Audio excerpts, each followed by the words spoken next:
Hello everyone. Today we are joined by a very special guest, Mrs. Stacy Cummings, who serves as the General Manager of the NATO Support and Procurement Agency. She is here with us to help broaden our knowledge on NATO and what their mission is. My first question is naturally about you. Could you tell us a bit about yourself, your background, your experiences, or anything you feel is relevant to this interview? Sure. Thank you so much, and it's a pleasure to be here. I have about, at this point, 30 years of experience, and so I won't go all the way back to the beginning of 30 years ago. But I spent the majority of my career working for the United States federal government in logistics, transportation, and acquisition. I managed very large programs. The largest program in the U.S. that I ran was a deployment of an electronic health record to the United States military. It was about a $10 billion program, and I was deploying a brand new modern electronic health record system to replace a very old, antiquated IT system to support about 9 million users, so 9 million patients, across hundreds of thousands of medical providers. The position that I held right before I took the job here in Luxembourg, I was the senior executive responsible for developing the strategy associated with acquiring weapon systems in the United States. So weapon systems, IT systems, services. I completely revamped the policy associated with how we buy things in the U.S. And that really prepared me for coming to the job here in Luxembourg. So here at NSPA, we have a very broad range of missions. And as I said in my interview for this particular job, it very well aligned to my experience in logistics, in acquisition and program management, and in transportation. Could you tell us the key experiences that led you to where you are today and how you got to the current position that you hold as General Manager? Well, I started my career in a program that was specifically meant to train me in order to become a senior manager in the Department of Defense. So I spent 3 years traveling around and moving around the United States, learning as much as I could so that when I went into my first job out of this training program, I was ready immediately to be able to support the military. And in this case, it was the United States Navy.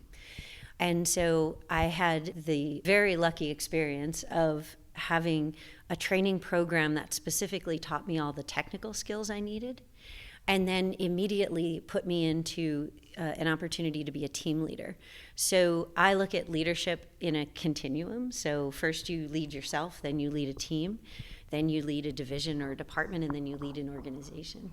And this program was very well structured to give me the technical skills I needed so that I could immediately start moving up that continuum from leading myself to leading a team, to leading a department or a division, and then up to leading an entire organization. The biggest thing that my career gave me was that opportunity to learn doing small things and then turn that into a larger and a larger and a larger until here I am at the NATO Support and Procurement Agency, and I oversee a team of over 1,500 people.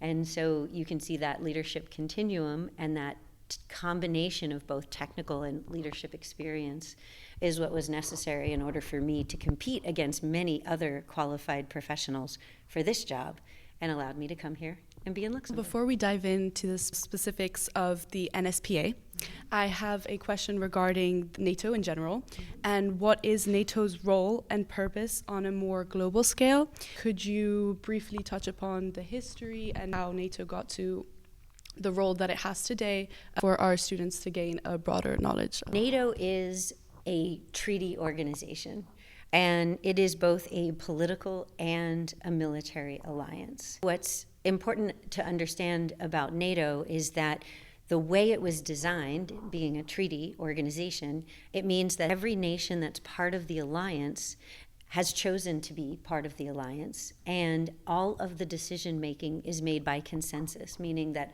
all of the currently 32 nations agree on the decisions that the alliance is making. The alliance has really changed over the years. As both a political and a military organization, the alliance of today is very much focused on deterring aggression and being prepared to defend the more than billion people that live within the nations that make up the alliance. Over time, the alliance has been able to shift its focus and really become what it is today, which again is focused on deterrence and defense in the Euro-Atlantic region. It's focused currently on creating that deterrence in response to Russia's aggression, their unprovoked war in Ukraine, and then also just to be very prepared for a future, should it be a future where we continue to live in this security environment that's very complex, so continuing to deter and be prepared to defend, or hopefully, since its purpose is peace, that NATO continues to support that global move towards peace. What exactly are the requirements a country must have to become a part of this military and political alliance? As I mentioned, since it is based on a treaty, the treaty has a series of articles, and it's actually Article 10 of the North Atlantic Treaty, which creates NATO, that sets out how countries can join the alliance. And so I'm going to quote for you what the article says. Membership is open to any European state in a position to further the principles of this treaty, the North Atlantic Treaty, and to contribute to the security of the North Atlantic area. And so I mentioned earlier that all of the decisions within the alliance are made by consensus, meaning that currently there are 32 members. Of course, 2 of the newest members are Sweden and Finland. When a nation is interested in joining NATO, then that nation needs to agree that it has an interest, and then the allies need to each ratify that decision individually. Just since I've been here in the last 3 years, NATO has continued to expand, and that really just demonstrates how relevant NATO is today and how relevant it is in the current security environment. Now focusing on your agency, the NSPA, what is the role of this NATO agency and how does it contribute to the alliance? The NATO Support and Procurement Agency is NATO's agency to bring together multinational acquisition, sustainment, and support. From a NATO perspective, what we mean by that is that we are able to contribute to the alliance either collectively, so NATO as a whole, ask us to execute projects on their behalf. Nations can come together as few as 2 or as many as 32 and ask us to support a project, a program, or an initiative, or we can support nations individually. The reason we can do that is we are what's called a customer-funded organization. And so that means that nations and groups of nations come to NSPA because they choose to, because we create the best value or we deliver the best value to those particular allies. When I say that we bring together support multinational acquisition, sustainment, and support, what I mean by that is that we acquire the defense systems of the future. So modern system that maybe hasn't even been thought of yet, but the military has identified a requirement, and we can take that requirement and then work with each of the nations and work with industry to design, develop, produce, and field a weapon system or a defense system of the future. We're doing that right now in the area of rotorcraft. We also sustain, and what that means is that we provide support to nations for the systems they already own. Now, if you watch movies or if you watch the news, you've probably seen jet fighters, maybe heard of the F-16 or the Joint Strike Fighter. So you've heard of all these different types of systems, Eurofighter and Tornado. So what we do, and I mention jets because they're the most popular thing in movies that you might have seen. Same thing with tanks and fuel trucks and all of those. So what we do is we help nations come together to support those weapon systems or defense systems to ensure they can operate them. So just like your car, every now and then you're going to have to change the oil or you're going to have to upgrade some part of the hardware. We support nations in doing that. The other thing we do is we provide support to forces, so to the military members who might be exercising or deploy. For example, NATO has several deployments in the eastern part of NATO right now, where military members from, let's say, France or the UK or Spain might together go to another nation, and that is part of NATO's deterrence activities. And what we do is we provide them with the things that they need in order to be effective, like food, fuel, ammunition. We provide all of that. One of the things I like to say is that at NSPA, we provide everything from helicopters to socks. So a very, very wide range of activities. That is what NSPA was designed to do, and that's what we're delivering today. Now, going back a bit to your past, so you took the role as general manager in September 2021.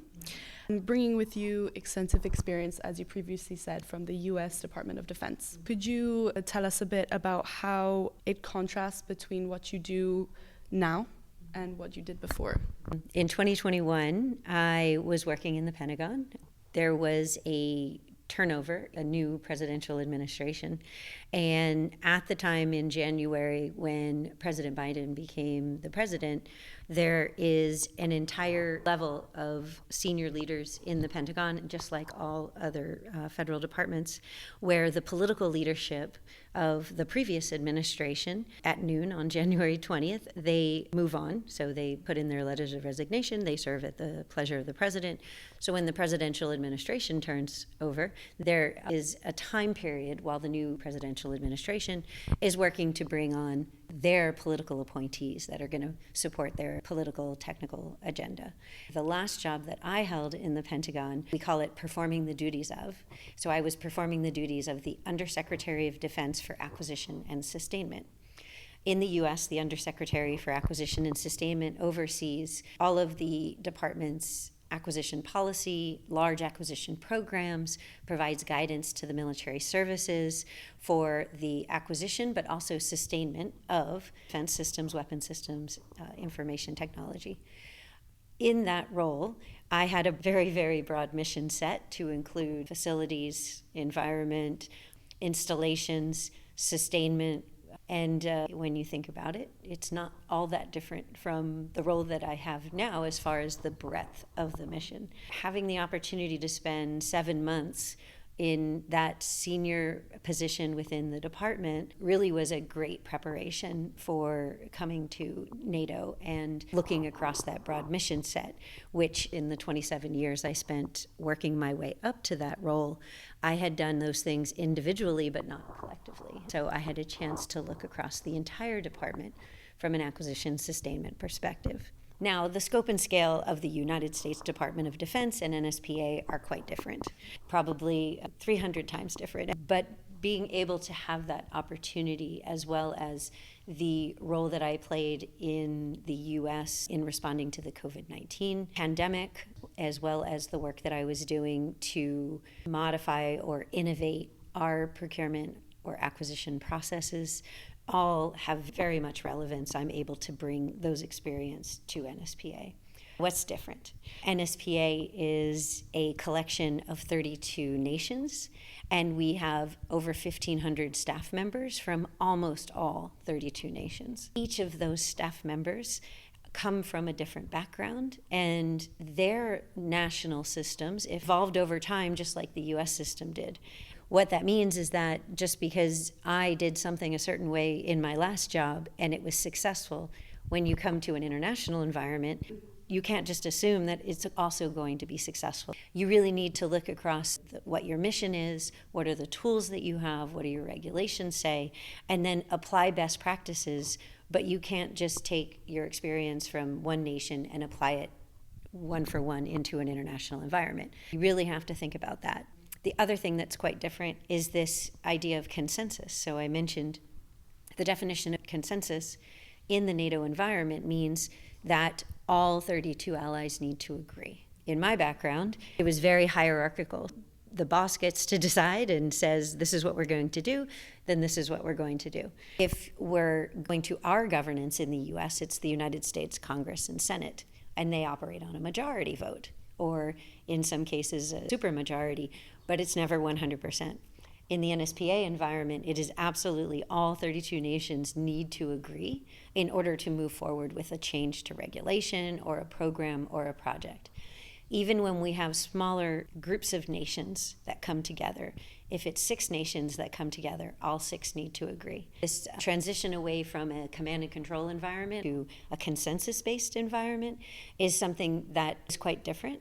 And it's something that I personally had to get used to and really understand to make sure that I was communicating in a way that would be successful for the organization, successful for the agency, both internally and externally, with our stakeholders and decision makers. Does this consensus system slow down certain regulation changements, or what are the effects? Absolutely, sometimes. If I and my team think we have a great idea and we take it to the 32 nations, but sometimes some of the nations either don't agree that it's a good idea, or they might agree it's a good idea, but not the way that we're proposing to implement it. Sometimes it does end up taking longer to get to consensus than it would if it was a simple majority, for example. So it is a different way of working, but the alliance has been successful for many, many decades. In fact, the NATO Support Procurement Agency was first established about 68 years ago. So it is a way of working that has sustained.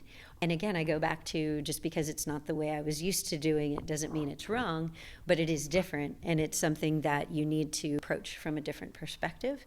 And that's the perspective of how do we figure out how to get the outcomes that we all want in a way that everyone can agree on the path that we get. As a NATO representative, how do you assess the current escalation of the geopolitical issues that are rising in the world? And what role does NATO play in addressing these tensions, and in what way does your agency contribute to this? We are certainly living in a time where the security environment has changed. It's certainly changed in the 3 years that I've been here. Because of that, the alliance has to change. The priorities needed to change. Every year, NATO has a summit, and that summit this year was held in Washington, D.C., and it was also a recognition of the 75th year of NATO. 75th year anniversary coincided with this summit. Our allies made a commitment on behalf of themselves as well as the alliance to support Ukraine. Also to ensure that the alliance has the right tools in order to continue to deter aggression, specifically aggression related to the changed security environment, the fact that there is conflict and outright war here in Europe for the first time in decades and decades and decades. As a result of the commitments that were made at the NATO summit, what we see at NSPA as far as our role is that our role will continue the same role we've been playing since 2022. So we've had a long-standing relationship with Ukraine as a partner nation. So they are considered a partner nation even years prior to the Russian invasion. As a partner nation, Ukraine has been a customer, and we have provided support to Ukraine.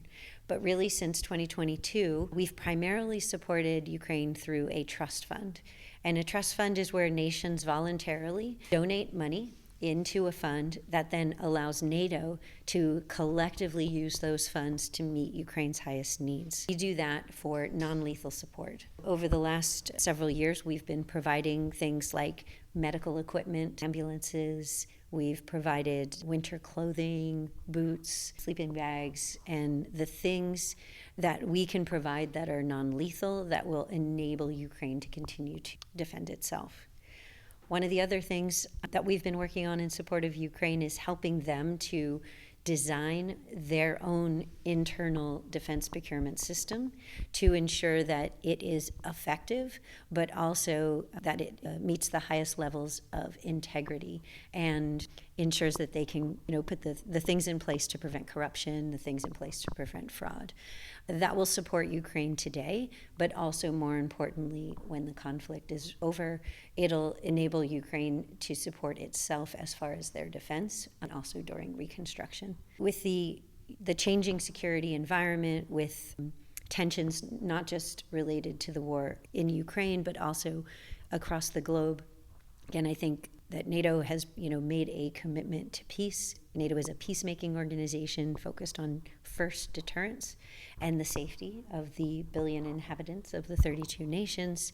The fact that it continues to grow just demonstrates how relevant and how important NATO is. We as an agency are very proud of the support that we've been able to provide as we provide that non-lethal support, but also the growing support we've been able to provide to the 32 allies that gives them the confidence they need to continue to support Ukraine individually, as you would have seen in the news and in the many defense items and material that have been donated from nations to Ukraine. My last question is, if you had any message, what would this message be? What would you tell our students? A couple of things that have probably changed significantly since I was a student. One thing that I would say is to seek meaning. When I was graduating from high school, I think I was very thoughtful about how to do something that would give me a job and make sure I had money and make sure that I could, buy a car and get an apartment and be independent and all of those things. I never expected that I would end up working for the military, that I would work in public service. I think that your generation is probably much more focused on meaning and on understanding that what you're doing is giving back. That is supporting the planet, supporting people, things like that. That's probably something that you are much more thoughtful about, maybe than I was.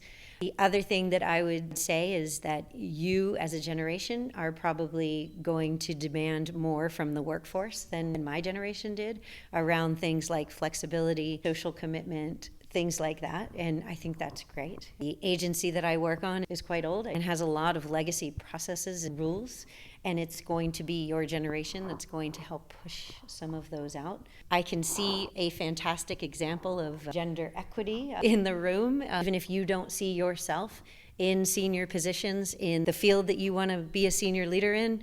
Don't worry about it, because by the time you get there, I think it will be absolutely commonplace. So make decisions today that will get you to there. Finally, something that I tell everybody, even who are further in their careers than you are, that make sure that you also focus on having fun and enjoying what you do, because you can't go backwards and experience the things that you miss out on if you're either so focused on work or so focused on schoolwork that you miss out on the amazing things that are available, especially here in Luxembourg. I am so excited that I was able to actually leave the US and travel to another country and work here in Luxembourg. I wish that I had done it earlier. If there are things that you're hoping to do, don't let life carry you in a direction and then you forget that you had a goal that you wanted. Take some risks and take advantage of all the opportunities that you're going to have. Well, thank you very much for that insightful message as well as this interview. Thank you for being here with us today, and it was an honor to have you. And thank you very much.